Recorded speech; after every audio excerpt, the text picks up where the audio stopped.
Hi there, I am Cherie Burbach. I'm a mixed media artist and writer, and today I want to talk to you about adding words to a canvas, meaning physically putting those words onto a painting. There are ways to do this digitally, but I'm talking about the actual putting those words on in different ways. For me, words and images, ever since I was creating, which was when I was a little kid, words and images are always linked for me when it comes to creativity. So I would illustrate poems and stories, and if I colored a page, I would try and add words on there. It's just something I've always done. So I have found different ways to add them to a canvas, and I think that when you do this, there are artful ways to add words on canvas. And you don't have to, when you think of artful lettering, sometimes I think you think of calligraphy or something like that. And that's not what I'm talking about. I'm talking about different ways that you can put another piece of your personality onto your canvas. Several years ago, I released my first poetry book. And I, of course, being an artist, wanted to create the cover for it. So I made the cover, and then I had the words on there. And I remember the publisher like saying, you know, that's not what people do. They don't put words on their paintings like that. And I'm like, why? Because to me, that's like how you do it. You know, that's, you know, if you are somebody that has this desire to create a piece of art that also has wording on it, I say go for it, especially if those words are your own. I know that we see favorite poems and maybe stuff in greeting cards or things like that, but you know what I would really encourage you to do is really see what kind of words that you have bubbling up in you. You know, a lot of us do this word of the year practice, and that's where you have a word and you focus on that for the entire year, and people love to come up with a word.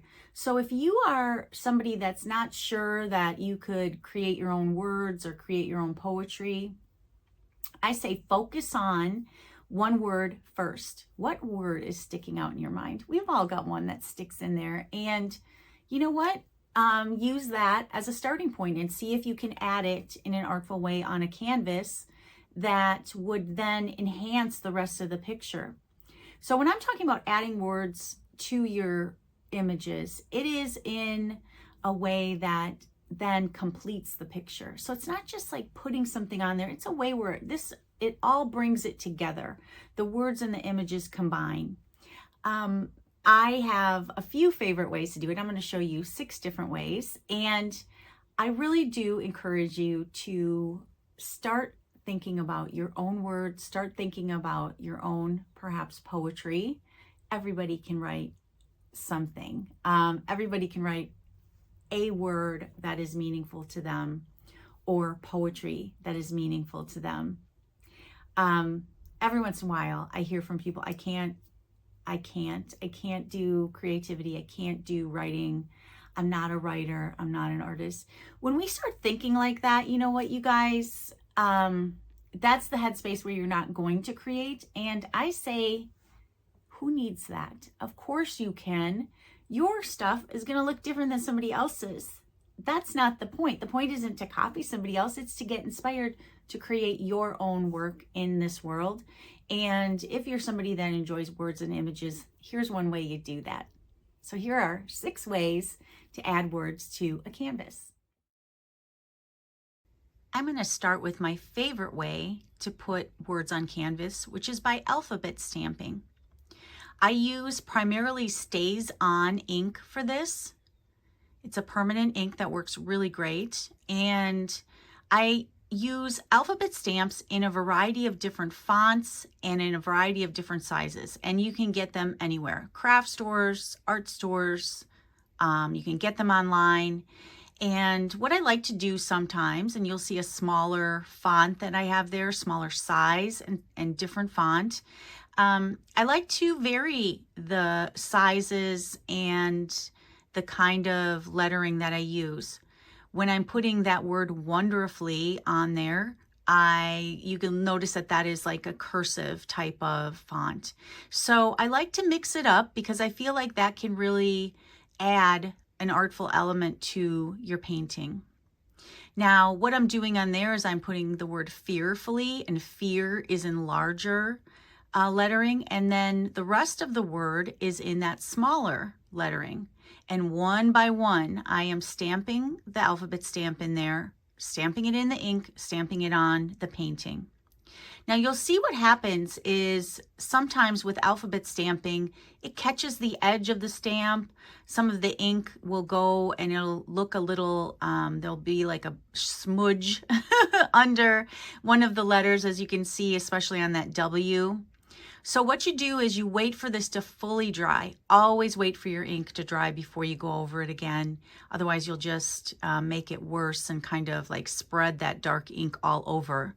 So make sure it's dry, and then go over the areas that you feel aren't adding a beautiful element to your painting. You're not looking for perfection. You know, when you're doing alphabet stamping, those letters aren't on there perfect anyway. If you wanted to do perfect, you would do it digitally. You know, there is something handmade about doing alphabet stamping, and that's what I like about it. But you want it to be clear and readable, and to me, beautiful. The whole thing has to be beautiful.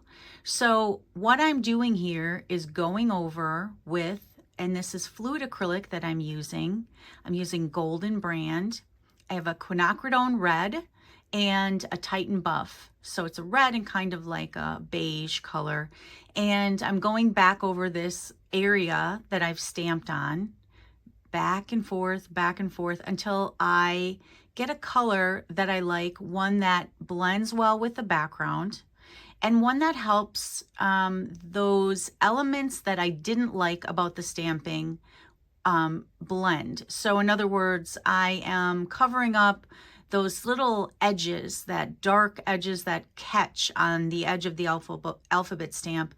I am blending them into the background, and I'm starting with white, or as it is, this tan color, because that helps create a base when I am covering something that's really dark.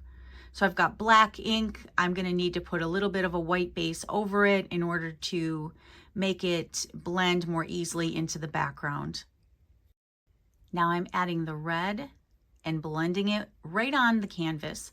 There are two different ways that you can blend paint. You can do it right on your palette, and that's one way. I prefer to do it right on the canvas. It's just a matter of preference. You'll see that I am going back and forth. So I added the red, that was a little too dark. Now I'm adding more of the Titan buff again and lightening it up. And I'm not trying to match everything perfectly. I just want to get it to a point that I feel is beautiful. I feel is part of the overall beauty of the picture. And that's why I'm adding the lettering to begin with. I have, you know, a message that I want to get across. And then I also I want it to be on there in a way that is pleasing to the eye. And this does take a little bit of finesse. I won't kid you. It does, and it's still my favorite method, because even with the finesse that's involved, even with going back and forth, I find that really relaxing when I'm creating a painting. It's all part of the creation process. You know, when you're adding lettering, you are looking at how that lettering is going to fit on the area of your canvas that you want to highlight.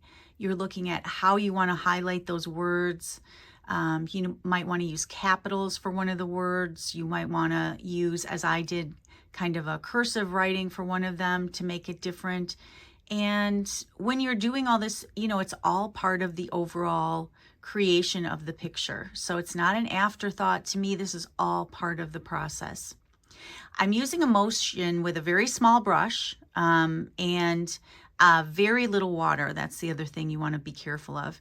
And I'm using a motion that is more like dabbing it on, not putting too much paint on. You'll see me wipe a little bit of paint off on my paper towel before I put it on the canvas. I'm really just looking to blend the color, not add more moisture with water, and not add a big kind of blob of paint, just something that blends in smooth. And it does take some going back and forth, especially if you've used a color here, as I have, that is blended. It's one that you've created through mixing colors on your own.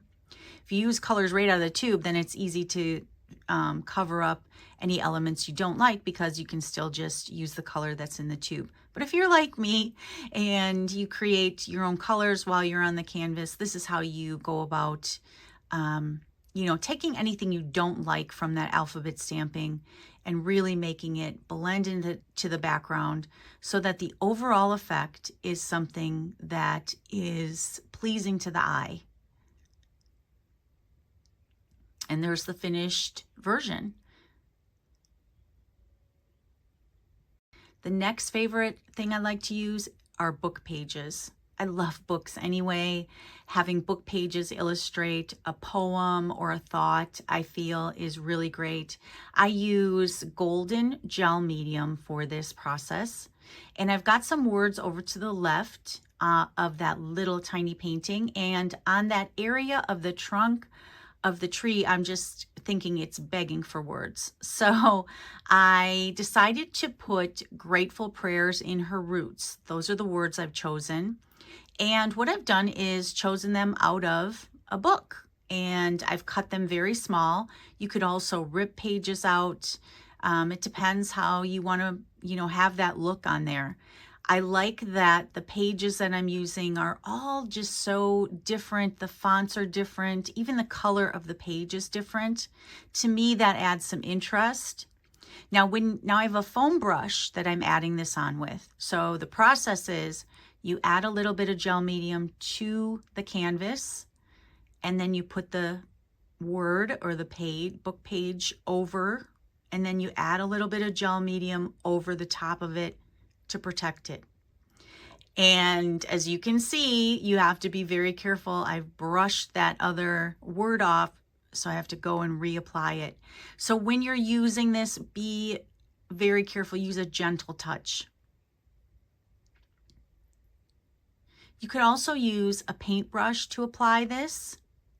That works well also. And just use a very light touch. And all the way down, I'm going to keep adding those words.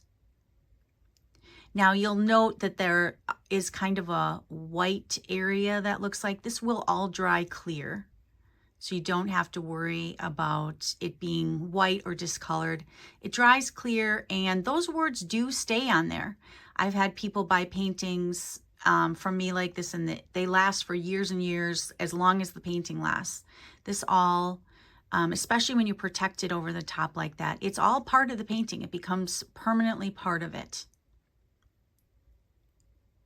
And I like that the font of her roots is different than the earlier letters. That also helps it stand out a little bit and helps the message that I'm putting on there stand out. And I'm just kind of putting a little light layer over that entire trunk just to help it all blend in, and it will blend clear. And there's the final version where the words stand out. Next are printed out words. This is a wonderful way to add a really interesting graphical element to your paintings. So what I'm doing is I have words that I've printed out on my printer, and I mean my black and white printer, on a regular piece of copy paper. And I'm taking a little bit of gel medium. I'm putting the gel medium on the canvas, and then I'm putting the gel medium on the back of the page, placing it down, and then putting gel medium over the top to protect it. I want to make sure there's no bubbles or any gloops on there. I want to smooth it out. And again, I'm using a foam brush for this. For this project, this is a floral painting that I'm doing, and I decided to put different words related to flowers in kind of like an artful form. So they would all be in different directions, facing different ways. And you see what I'm using there is a spatula. That's just from the dollar store in the kitchen area. A spatula works great for spreading paint or for this purpose, which is getting out any air bubbles, making sure that that paper is smooth on there. So I am going through and just choosing papers randomly. You'll see that I ripped the edges, and I'm just placing them here and there over the canvas. just as a way to develop a base, because what I'm going to do then is put color over the top and floral elements. And then those words add a little bit of interest then to the background. So I'm going one by one. Really, it's like putting a puzzle together, and you just decide where on that canvas you would like to add something else, and you choose some paper and place it down, turn it whatever way you think is going to be interesting, and you place it down. If you put some paper down that you absolutely hate, I mean, you can always paint over it, but I think it's really interesting when you end up like that. So I've got 2 canvases, and they all have random paper on there with words on there. And what I'm using is some gel medium with some paint. So now what I'm doing is thinning down that paint, but then also using the same material that I used in the previous step. This will help me put paint over those words and allow those words to also show through. For this painting, I'm doing a little bit of a light teal and a light green, and I am working on 2 canvases at once, which I do sometimes with some of the mixed media. I find that when you're working on multiple canvases, you can let one dry, go to the next one. It's kind of a good way when you're doing layering.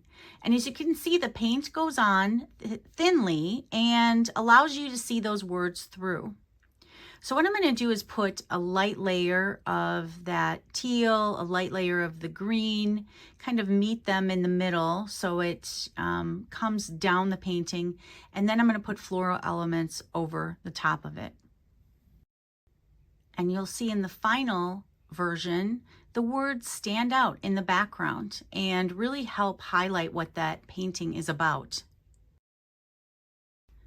So next, we're doing script writing with paint, meaning your handwriting. So something in either cursive or printing out in your own penmanship with paint, and you do this with a paintbrush, and that will give you a different look as well. I love to do this with something that especially is one word that I really want to highlight. Our handwriting is unique, so when we add something with our own handwriting, we're for sure doing something that no one else is doing, because no one else has our handwriting. I mean, you can try and write like somebody else, but chances are you have your own way of writing, which is great. And that's what you want on a painting. So I've written the word live on that painting. Very simple word in black acrylic paint. Now, when you're using your handwriting, you can use all different kinds of things. I'm going to show you one with script writing with a paint pen, which works a little bit different than paint with a paintbrush. With a paint pen, you have more control. I feel like you can add more of a graphical element when you're using your handwriting in that way. What I'm using right now is a Posca paint pen in black. I'm shaking it up a little bit, getting the paint going in there. And I love using this type of thing on a painting to add interesting line work that also means something. Meaning, I'm going to put my handwriting on here, and it's going to be words. So if you look closely, you'll see words. But really, if you look at it from far away, it will be some interesting line work as well, because that's what handwriting is. It's just a series of lines, and it adds something really interesting to your painting. So don't worry about what your handwriting looks like. I feel like all of our handwriting is so interesting, and it's so personal. It's one of the things I love when somebody sends me a card. So I've penned "She Learned to Fly" on there in that center spot, and there's a bird on there, so that's appropriate. But I'm like thinking, well, that's interesting. I like that that's on there, but what else could I add on there? And I love the idea of adding more words that are in a different direction. So this gives you another way to add some interesting graphical elements to your painting. So I'm going to do that. I'm going to put some words that are facing a different direction. And I decide to keep with the theme of flight and write "spread your wings." And now just with those two sentences, you can see that there's some interesting line work. If you look back, you take a step back from that, and it doesn't look like at first some wording on there. I feel like what it looks like is an interesting design. And that's one thing I love about handwriting in this way. You could also use something like a Stabilo pencil that adds some interesting. Charcoal would add interesting marks. So, you can play around with it a little bit with your handwriting, and you can add handwriting in different places on your canvas. It's really up to you. As I continue adding more words, you can see that the design gets larger and larger. The words, you can tell what they are, but at the same time, it takes you a minute. And to me, that's kind of interesting. In the finished version, then, you can see those words peek through a bit at the top and kind of in the center there, and it just adds something of interest that is very personal. Next, I like using stencils. And what I have are a collection of different fonts, different sizes. I really like to vary things when I'm using things like stencils that are pre-made. So I don't want it to look like it's store-bought. I want it to look like I'm doing it and I'm making it, but I want to personalize it. So I like to mix it up and use different sizes, different fonts, and that type of thing. The pen that I'm using for this is India ink. It's a Pitt pen, and it comes with a brush tip. Pitt pens are made by Faber-Castell, and there's a variety of them. I have lots of them. India ink has a little bit different look than the paint pens of the Posca pens that I was using.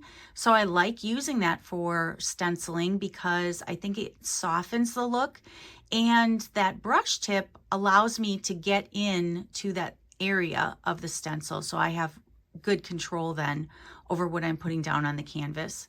And what I'm doing right now is just trying to determine how I want these words to go. I have a girl that's kind of on an angle, so I'm going back and forth. Do I want to put the words straight on to match the edges of the painting? Do I want to put them on an angle to match her dress? Even things like that are artistic choices. So when you're putting lettering on, there's a lot more involved than just putting a letter on. You're really deciding how close those letters are going to be together, what sizes you're putting on, which words you're going to highlight. All of these are artistic choices that add to the end product, which is your painting. And I love the stencils where I can see through, as this one is, what I've also done before. So it helps me line up things fairly easily. There are stencils that block out lettering and then you can't tell as much. So you just choose the ones that you like to use the best.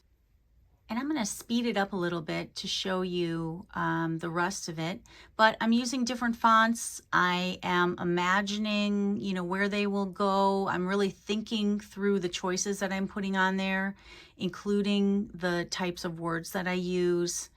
And then you see the final product.